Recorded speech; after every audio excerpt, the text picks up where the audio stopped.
To hear Richard Petty describe it, he lives on the family farm. But this rural farm looks a little bit different, smells a little bit different, sounds a little bit different than the others in Level Cross, North Carolina. The Petty farm certainly produced an unusual crop. Winners. Winners that sprouted rows and rows of trophies thanks to hundreds of victories and a silo full of cup championships.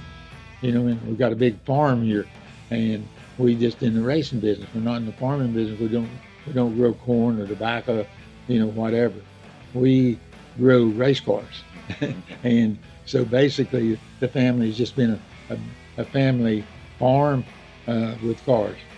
The soil of this family farm, you could argue, helped create the fabric for NASCAR as a modern-day sport. The last lap he turned was 170 miles an hour, so he hasn't slacked off a bit. And there's the checkered flag for Richard Petty, the winner of the 6th annual Daytona 500.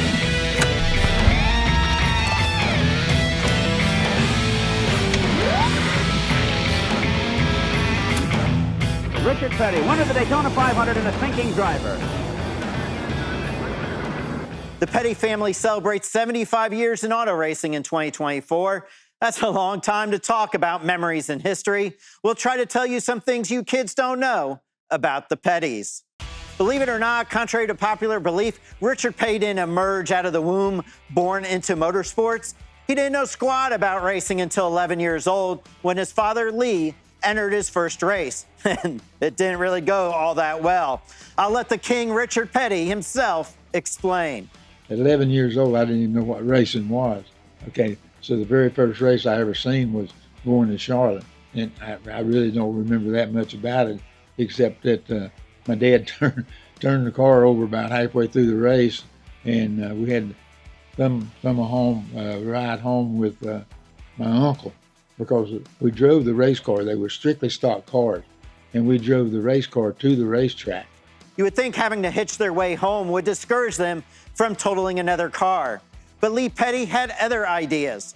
Now, you kids might think of the Pettys as racers who just wanted to race and go fast, but to hear Petty tell it, they didn't race just to race. They raced for the same reason people spend hours in the fields of their farm. You know, once my dad got to looking at it, we got back home and he got to thinking, and I think they paid $1,500 to win the race.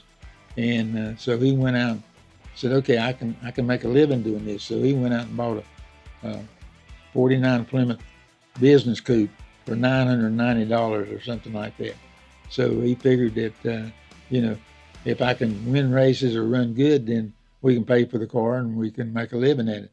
So basically, he was the first professional, I guess, that looked at racing and said, I can make a living for my family by driving a race car. Lee Petty won the 7th race in NASCAR history in 1949. He would win 54 in his career. He's in the Hall of Fame. His son, Richard Petty, the King, won 200 races in his NASCAR career, the first in 1960 and the last in 1984. He's not just in the Hall of Fame, he earned a spot in the inaugural 5-member class in 2010. Richard's second cousin, Dale Inman, he too has a spot in the NASCAR Hall of Fame. He's the first crew chief inducted and winner of 8 Cup championships, 7 with Richard Petty and 1 with Terry Labonte. Richard's brother, Morris Petty, commonly referred to as Chief, joined the family in the Hall of Fame in 2014 as the first engine builder enshrined. You get the picture. Oh, by the way, Lee Petty, he did have a farm, according to grandson Kyle. It all started with my grandfather, and my grandfather started late in life. Okay, you got to go back. He was 36, 37, 38 before he started driving. That's when NASCAR was formed. They had tried racing before, some outlaw stuff, but they weren't very good at it and didn't do very well. He had raised pigs, he had raised tomatoes, he had raised a little bit of everything, coming out of the Depression, coming out of World War I, living in rural North Carolina. All of a sudden there was NASCAR, and there was an opportunity to put food on the table. They ran some races, they did pretty good, and then it was from the rest is history, as they say, I guess. The Pettys have played a pivotal role in virtually every major event in NASCAR history. Lee Petty won the first Daytona 500, and I bet you kids don't know, that really didn't rank as a big deal to the Pettys at the time. My dad had won 2 championships, and then going into '59, we ran Daytona, which was the first Daytona race on the 2.5 mile Nude Speedway. And it wasn't that big a deal at that particular time. It was just another race, track that nobody had ever seen. You know, they was running 140 mile an hour. Didn't understand that kind of speed. And my dad was lucky enough to wind up winning the race, and he also won the championship that year. Another unexpected Daytona story, Kyle winning an ARCA race there in 1979. And believe it or not, Kyle Petty had never driven a race car before that ARCA car at Daytona. Kyle Petty didn't toil on short tracks around the Southeast, and he never just drove the race cars around Level Cross to see if he could do it. Kyle says he thinks they didn't let him in a car because they knew he would never get out. So his dad never even let him crank the engine. But when Richard Petty had a Dodge Magnum that didn't race well for him in NASCAR's top circuit, he figured it could work for the minor league ARCA series and serve as the perfect way for his son Kyle to enter the sport. And out of all places, Daytona. The King conducted a short driving lesson at Daytona prior to Kyle driving it at a test himself. My dad took me out and took me around the racetrack in it. He rode in the seat, strapped in with a helmet on. I rode in the floorboard, just barely hanging on for my life.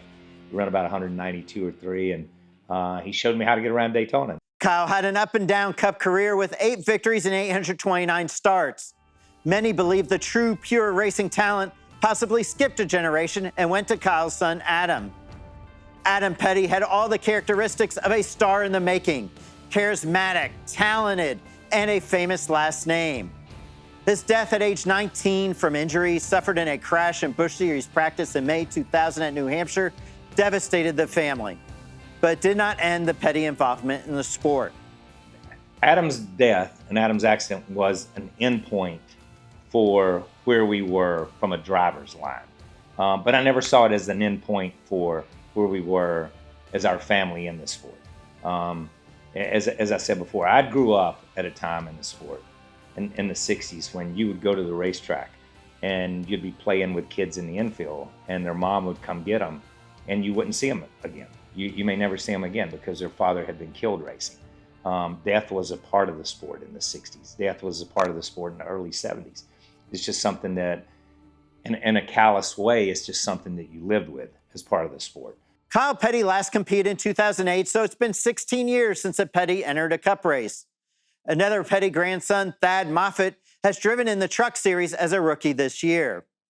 Several family members have worked on the race teams in front office or other important administrative roles, either at the shops or at the Victory Junction Gang Camp for Children built in Adam's memory. The Petty organization has evolved throughout the last 75 years, and like any business, they would have their disagreements among family members. It never transferred over to Christmas. It never transferred over to birthday. You could be standing in the shop going toe-to-toe arguing about something, and that night having birthday cake and ice cream at somebody's birthday party. That's just the way it was. And they were really good at that. They were really good at separating that. What originated as Lee Petty Engineering and then turned into Petty Enterprises ceased to exist after the 2008 season when it merged with Gillette Evernham Motorsports. It raced under the Richard Petty Motorsports banner with George Gillette and then Andrew Murstein as an owner. And then starting in 2022, it merged into Petty GMS Motorsports. Richard Petty now serves as an ambassador but has no ownership in Legacy Motor Club, co-owned by another 7-time Cup champion Jimmy Johnson, who bought into Petty GMS prior to the 2023 season. But back at the old shop in Level Cross, the Pettys and their own employees still work on cars, mostly muscle cars, and they operate a small museum. The house where Richard was born in, it remains just a stone's throw away. For all their racing prowess, the Pettys just couldn't keep up with sponsorship and had no outside companies that could create business-to-business elements for sponsors the way Roger Penske or Rick Hendrick could with a truck leasing operation or auto dealerships. The Pettys thrived in racing at a time when teams built everything in the cars instead of buying pieces from vendors and employing loads of engineers to develop parts and setups. I'll tell you the same thing that what Kyle Petty said. The same thing about racing that's always been is they throw the green flag when it starts, checker flag when it's over. Everything else is completely different. We are a little bit more on the peripheral of the sport. You're not that guy in the car. You're not that guy that owns 100% of the team. You're not that guy changing the direction and driving the sport. I do TV and I talk about it and I do that kind of stuff. But it's not the position we were in 1949. It's not the position we were in 59 or 69 or 79. And it's not going to be the position we're at in 2029. But to still be able to touch the sport and still be able to put a fingerprint on the sport is cool. Kyle Petty used a farming analogy to explain why the family has remained in the sport for 75 years. The story sounds familiar to those accustomed to rural life, but something you kids might not know. And I knew families who the price of tobacco dropped and they couldn't make a living, or the price of milk went down and they were struggling to get by. You had bad times. Everybody had bad times, but they didn't stop farming. They didn't quit doing what they were doing. They continued to do what they were doing. And that's us. They continued and persevered. Richard Petty remains one of the most recognizable people in the United States, although many of those under 40 might know him more as a voice in the movie Cars. They know him from the hat he always wears. We know the color blue, and then there is Petty Blue, the signature color of their race cars.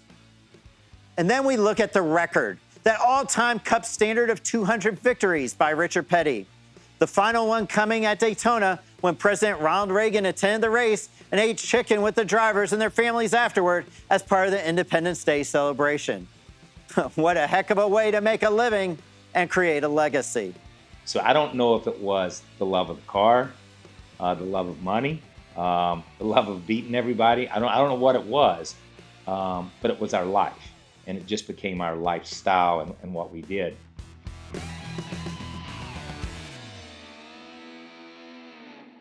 Hey race fans, thanks for watching our video. For all NASCAR on Fox News, content, and the best clips from Fox Sports, be sure to follow and subscribe to our channel.